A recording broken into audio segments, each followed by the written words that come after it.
The cameras hadn't even cooled from the morning rehearsal when the storm began to brew.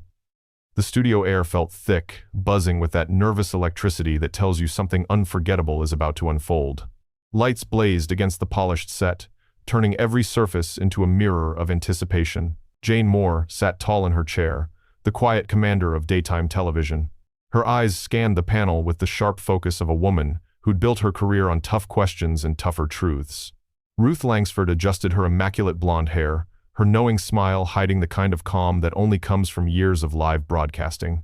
Colleen Nolan radiated warmth in a bright floral dress, her charm ready to soften any blow. Beside them, Linda Robson fidgeted with her notes, always the most anxious before a high-stakes interview. "Right then, ladies," Jane said during the final seconds of the commercial break, her voice carrying the authority of someone who had interviewed prime ministers and pop stars alike. "Remember, no special treatment, famous or royal, everyone gets the same questions." Ruth nodded with quiet satisfaction. "That's exactly what our viewers expect. We don't bow to titles." The floor manager raised his hand and began the countdown. 5, 4, 3, 2. The familiar theme of Loose Women faded, and Jane's professional smile locked into place. "Welcome back to Loose Women," she announced smoothly. "Our next guest needs no introduction. She's an actress, a duchess, and a woman who never hesitates to speak her mind. Please welcome Meghan Markle." Polite applause filled the studio as Meghan appeared, gliding onto the set like royalty reborn. Her cream-colored blazer caught the light, its price tag surely higher than most monthly paychecks. Every step was measured, every movement calculated to perfection. "Thank you so much for having me," Meghan said, sliding into the guest chair with practiced elegance. Her smile looked effortless, but it carried the unmistakable polish of endless media training. "I'm absolutely thrilled to be here with such incredible women." "Lovely to have you," Jane replied, though her tone hinted at a quiet assessment beneath the warmth. Years of journalism had trained her to read the smallest flicker of intent. Jane wasted no time. "You're here to share details about your new charitable initiative, but first, how are you finding life back in the public eye after stepping away from royal duties?" Meghan's smile remained, but her eyes sharpened almost imperceptibly. "Well, Jane, it's important to understand that I never truly stepped away from helping people. That's always been my mission, my calling. Some of us feel a responsibility to use our platform for good." Linda leaned forward, her curiosity genuine. "That's wonderful, Meghan. Could you tell us more about this new project?" "Of course." Meghan's voice took on the polished rhythm of someone who had delivered this pitch countless times.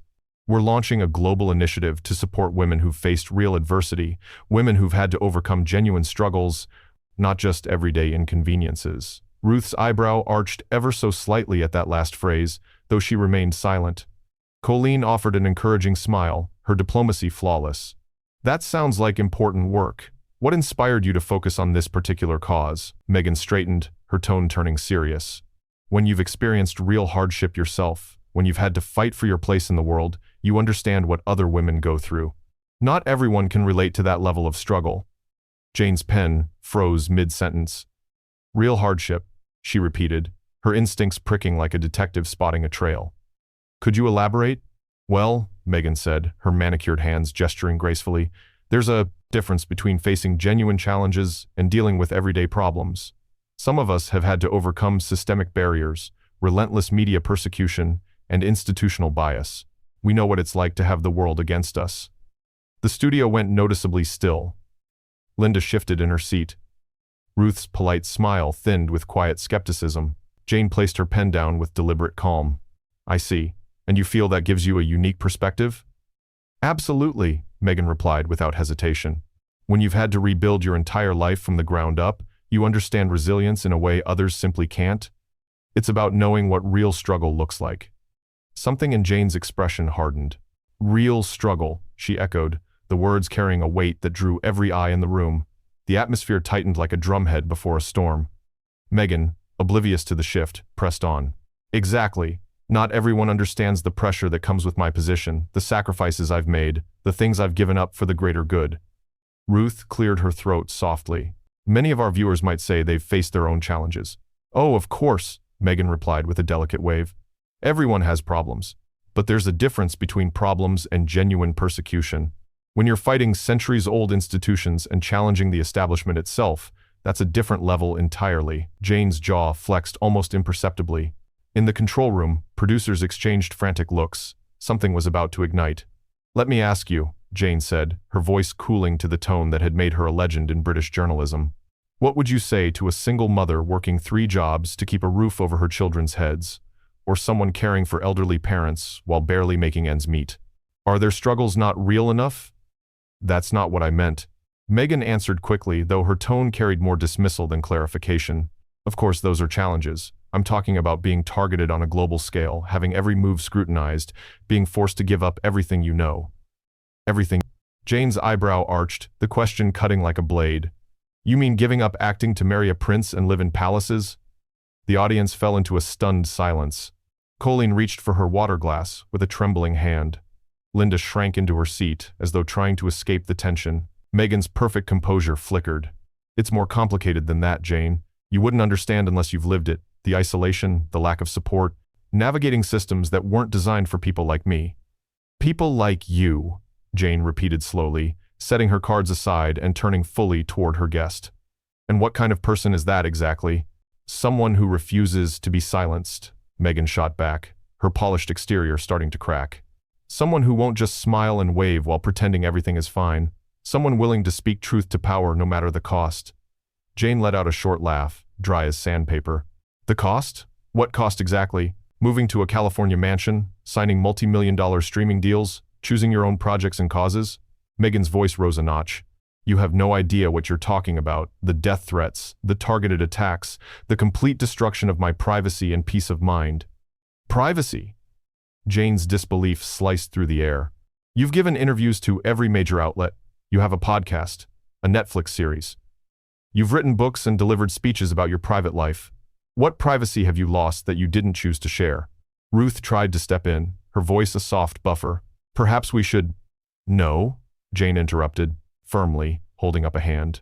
"I'd like to understand this, because from where I'm sitting, you married into one of the most privileged families on earth. Every door was open to you. And yet you sit here telling women watching during their lunch breaks, women who struggle to pay rent, that they don't know what real struggle looks like. I find that fascinating." Meghan's cheeks flared crimson. Meghan's cheeks burned a deeper shade of red, the studio lights catching every flicker of tension across her face. For a heartbeat, she looked as if she might fire back immediately. Instead, she inhaled slowly, buying herself a precious second of control. "You don't know anything about my background," she said at last, her voice sharpened like a blade wrapped in silk. "You have no idea what I've had to overcome to reach this point." Jane remained perfectly calm, the picture of composed defiance. "Actually," she said evenly, "I know quite a bit. You attended private school, you had a successful acting career and a popular lifestyle blog before marrying into the royal family. You built a platform, a network, and a career long before any of this. So please enlighten me. What struggle are we talking about that's so unique, so far beyond what ordinary people endure every day?" "The racism," Meghan answered, her tone rising with emotion. "The systemic efforts to tear me down because I didn't fit their mold. The relentless press attacks. The institution itself working against me." Jane nodded slowly, her expression unreadable. "And that's terrible. No one should face racism or cruel treatment. But here's what I don't understand." She leaned forward slightly, eyes narrowing like a hawk. "You've turned that pain into a brand, into a career, into millions of dollars worth of deals. At what point does surviving adversity become profiting from it?" The silence that followed was electric. Cameras hummed like nervous insects. Viewers at home could almost hear their own hearts pounding. Meghan opened her mouth, then hesitated. "That's completely unfair," she finally said, though the words lacked their earlier certainty. "Is it?" Jane pressed, her voice a quiet thunder. "Because from where I'm sitting, it appears you've monetized your pain quite successfully. And now you're here, speaking to women who work for minimum wage, women who skip meals to buy school uniforms, telling them they don't know what real struggle island. That is not what I said." Meghan shot back, her polished exterior now cracking. "You're twisting my words and making me sound heartless." "I'm quoting you directly," Jane countered, her calm tone slicing deeper than any shout. "You said some people don't understand what real struggle looks like. Your words, not mine. You're taking them out of context." Meghan's voice climbed higher, betraying the emotion she tried to hide. "I was speaking about my own experiences, my unique challenges." "Were you, though?" Jane asked, flipping through her notes with deliberate precision. because it sounded to me like you were dismissing the hardships of ordinary people as lesser than yours. And as someone who hears these stories every day, I can't let that slide. Linda Robson finally found her voice, tentative and soft. Perhaps we could move on to the charity work. No. Meghan interrupted sharply, startling everyone at the table. I want to address this. Jane, you clearly have some sort of agenda. This is supposed to be a friendly chat show, not an interrogation. Ruth Langsford's eyebrows shot upward at the word interrogation, while Colleen Nolan's eyes widened in alarm. Jane offered a thin, icy smile. An agenda? My agenda is representing the women who watch this show, the women who wake up before dawn to clean offices, the women caring for sick relatives while trying to make ends meet, the women deciding between heating and eating this winter. Those women are my agenda. I support those women too, Meghan said defensively. That's the entire purpose of my charity work. Is it? Though? Jane's tone cut like glass. Because your charity work seems to involve glamorous photo shoots and glittering galas where wealthy people congratulate each other for caring. When was the last time you sat with an ordinary mother and listened to her problems without a camera present? Meghan's face flushed crimson. That is incredibly unfair and completely inaccurate. You have no idea what I do privately. Private charitable work that somehow always makes headlines, Jane said dryly. Meghan gripped the armrest of her chair. I will not sit here and be attacked like this. This is completely unprofessional. Sit down, Jane said firmly, her voice leaving no room for debate.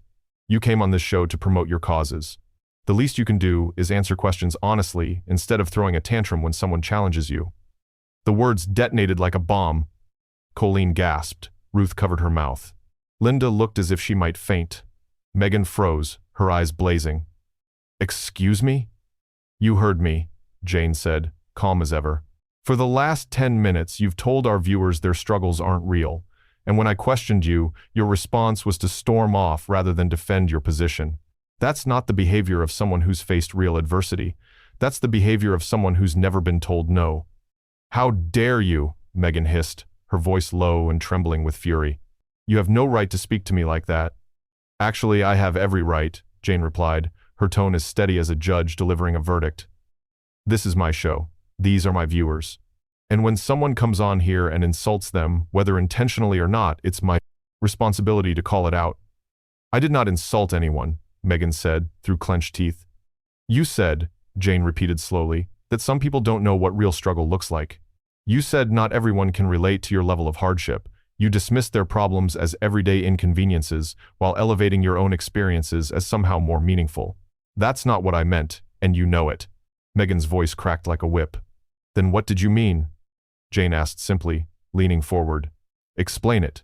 Make us understand how living in palaces and signing multi-million-dollar deals constitutes more of a struggle than working 2 jobs and still not affording groceries. Meghan opened her mouth, closed it, then opened it again, words failing her for the first time that day. The silence stretched, heavy and merciless. I don't have to explain myself to you, she finally said, her tone icy. I don't owe you anything. There it is, Jane murmured, loud enough for the microphones to capture. When you can't answer the question, attack the questioner.